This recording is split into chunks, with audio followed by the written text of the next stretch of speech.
chicos del nivel número 3. Esta semana seguimos avanzando con literatura española. En esta ocasión ya nos vamos al siglo de oro español, el Renacimiento. El Renacimiento, esta corriente, nace en Italia, pero llega a su máximo apogeo en España. España fue el país predominante durante el siglo XVI. España va a ser tan importante en ese tiempo que va a abarcar 2 siglos, 16 con el Renacimiento y 17 con el Barroco. Muy bien, vamos a España de los inicios con el Renacimiento. Recordemos, el Renacimiento nace en Italia, pero llega a su máximo apogeo en España. ¿Qué es lo que estaba pasando en España durante este tiempo? Primero, tenemos que es la etapa en la que España llega a su máximo esplendor, como hemos dicho. Bajo los gobiernos de ¿quién? De Carlos I y de Felipe II. Con Carlos I se inicia este proceso de la conquista y con Felipe II ya hablamos de un virreinato del Perú.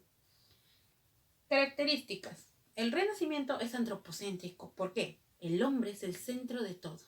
El hombre nuevamente vuelve a ser el tema principal. Recordemos que en la literatura medieval es Dios el tema principal, teocentrista. Mientras que en el Renacimiento hablábamos de ya un antropocentrismo. ¿Por qué? Porque el hombre estaba creando. Se dan los máximos inventos en este tiempo. El hombre está descubriendo, los viajes de descubrimiento de América fue por parte de España. Entonces, todo este proceso llevaron a España a su esplendor y llevaron a que el hombre vuelva a ser el tema central de todo. Ahora, el humanismo es una base filosófica, la cual te dice que uno puede acceder a todos los conocimientos que quiera. El conocimiento no es limitado. No es que porque yo sea un campesino solamente sé sobre el campo. No. Si yo quiero, puedo expandir mis horizontes. Eso es lo que nos decía el humanismo. Ahora, también se va a apoyar en tópicos latinos. Los tópicos latinos más utilizados, porque el Renacimiento vuelve lo clásico, son locus amenus, que significa lugar ameno.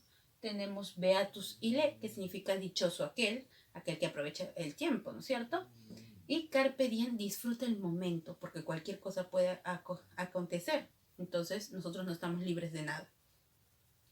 Veamos. Vámonos con lo que es la lírica del Renacimiento español. Vamos al siglo XVI. La lírica quiere decir que vamos a ver poesía.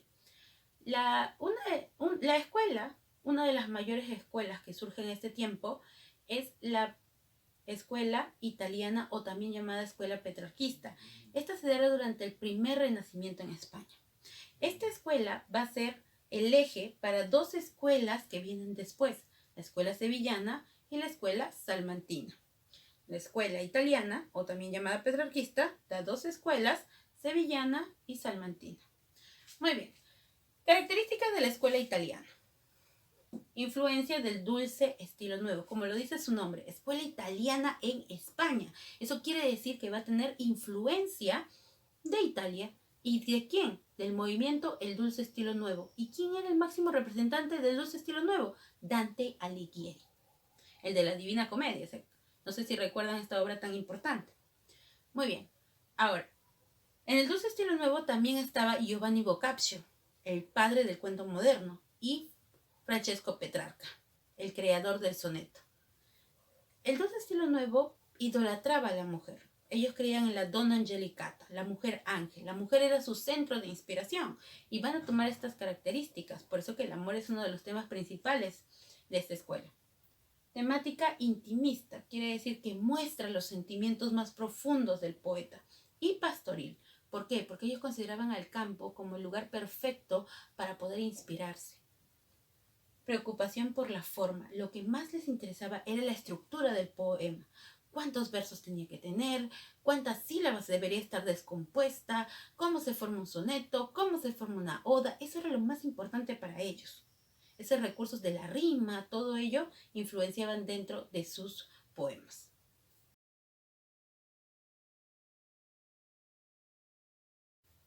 Muy bien, continuando con la escuela italiana, tenemos a su máximo representante, Garcilaso de la Vega. Por favor, no confundir con el Inca Garcilaso de la Vega, ese es peruano. Garcilaso de la Vega es un poeta español. Es conocido como el Petrarca español. ¿Por qué? Porque él perfecciona el soneto. Yo le dije bien claro, Petrarca, del Dulce Estilo Nuevo, el escritor italiano Francesco Petrarca, creó el soneto. Pero Garcilaso lo perfecciona en 2 tercetos y 2 cuartetos, lo usual que conocemos ahora dentro del soneto.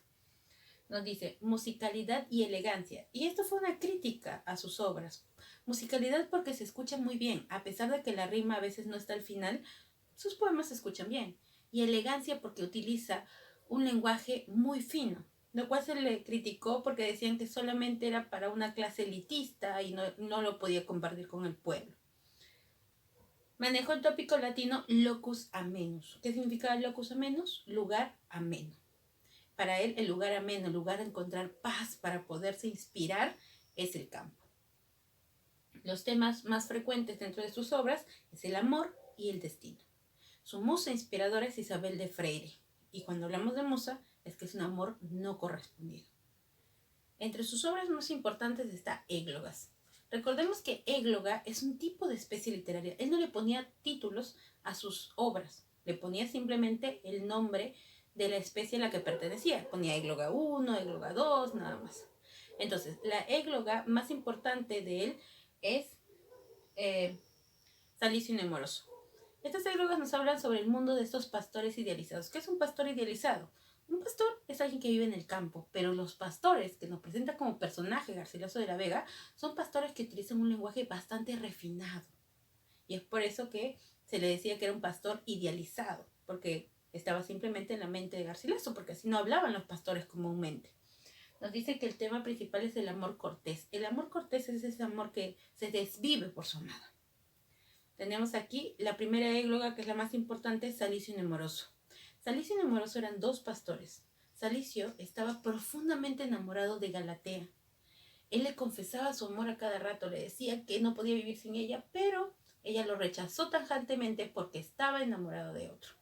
Entonces, esta égloga, en la parte de Salicio, nos está lleno de rencor, llena de despecho, de remordimiento por el amor pues, que él tenía por Galatea. Y tenemos a Nemoroso. Por su parte, Nemoroso tuvo buena suerte. Él sí le correspondió su amor. Estaba con Elisa. Pero lamentablemente Elisa murió en trabajo de parto. Y esta égloga está llena de lamentaciones y de un dolor profundo por la pérdida de su amada. Se dice que esta égloga es autobiográfica. ¿Por qué? Lo mismo le pasó a Garcilaso de la Vega. Él estaba profundamente enamorado de Isabel de Freire, pero ella se casó con un comerciante rico de su tiempo y se enteró que ella había muerto en trabajo de parto. Ahora, como les dije, de la escuela italiana, cuyo representante es Garcilaso de la Vega, salen dos escuelas en el segundo Renacimiento: la escuela sevillana y la escuela salmantina. La escuela sevillana se dedica más a la meditación, una meditación intelectual, la documentación, es decir, tener datos históricos. Y su máximo representante es Fernando de Herrera. Fernando de Herrera fue un poeta y además soldado, y escribió su famosa Oda a la batalla de Lepanto. Recordemos que Oda significa alabanza, va a exaltar esta batalla. ¿Quién participó en la batalla de Lepanto? Miguel de Cervantes Saavedra, ¿se acuerdan? Por eso lo apodaron el Manco de Lepanto. Ahora, la escuela salmantina tiene los temas religiosos. Se preocupa tanto por la forma como por el fondo, es decir, que hay un equilibrio entre la estructura del poema y entre el mensaje. Ahora, tenemos como máximo representante a Fray Luis de León. Fray Luis de León fue conocido como el Horacio español, por la parte intelectual. Fray Luis de León dictaba clases de teología en la Universidad de Salamanca. Nos dicen que hay bastante sencillez de lenguaje. Es muy fácil de leer, muy fácil de entender. Utiliza el carpe diem. ¿Qué significaba el carpe diem? Disfruta el momento. ¿Y por qué lo decía él? ¿Por qué utilizó esta figura? Fray Luis de León fue enviado a la cárcel durante algún tiempo. ¿Por qué? Porque Fray Luis de León tradujo del latín una parte de la Biblia, que es el Cantar de los Cantares, y fue condenado a prisión. ¿Por qué un fraile sería condenado a prisión por traducir una parte de la Biblia? Porque el Cantar de los Cantares es bastante sensual. Si algún día han leído su libro, la Biblia, se dan cuenta que esa parte es el amor entre un esposo y una esposa, y es bastante gráfico. Utiliza muchas metáforas del cuerpo del hombre, del cuerpo de la mujer, sobre el amor que se tienen y cómo demuestran este efecto. Entonces, obviamente fue un escándalo para la Iglesia Católica en ese tiempo, y por eso lo condenaron a prisión.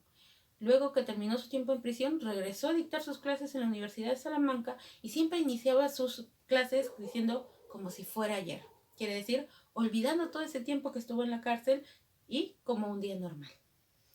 Muy bien, sus obras más importantes en la lírica, quiere decir en la parte de poesía, Oda a la vida retirada. Oda a la vida retirada tiene como tema el mundo, ¿no es cierto? Este mundo tranquilo de los pastores, la vida apacible del pastor. Él encuentra tranquilidad en el campo. Dice que las personas del campo pueden encontrar más rápido un vínculo con Dios porque están en ese lugar que te ayuda a reflexionar. En cambio, la ciudad está llena de ruido, y es por eso que nosotros estamos distraídos con todo. En la prosa, es decir, en la parte narrativa, tenemos La Perfecta Casada. La Perfecta Casada es como un manual de cómo una mujer tiene que ser para ser esposa. Fray Luis de León lo escribió para su prima. Y aquí nos muestra la misoginia de la época. ¿Pues sabe qué significa misoginia? El odio a las mujeres. No un odio, sino un rechazo a que ellas hacían intelectualmente, porque Fray Luis de León, en La Perfecta Casada, decía que una mujer que hable de ciencia no es buena para ser una esposa.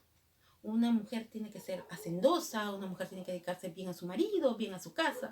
Entonces, eran las costumbres de aquella época. Y esos son los representantes de la parte del Renacimiento de la lírica española.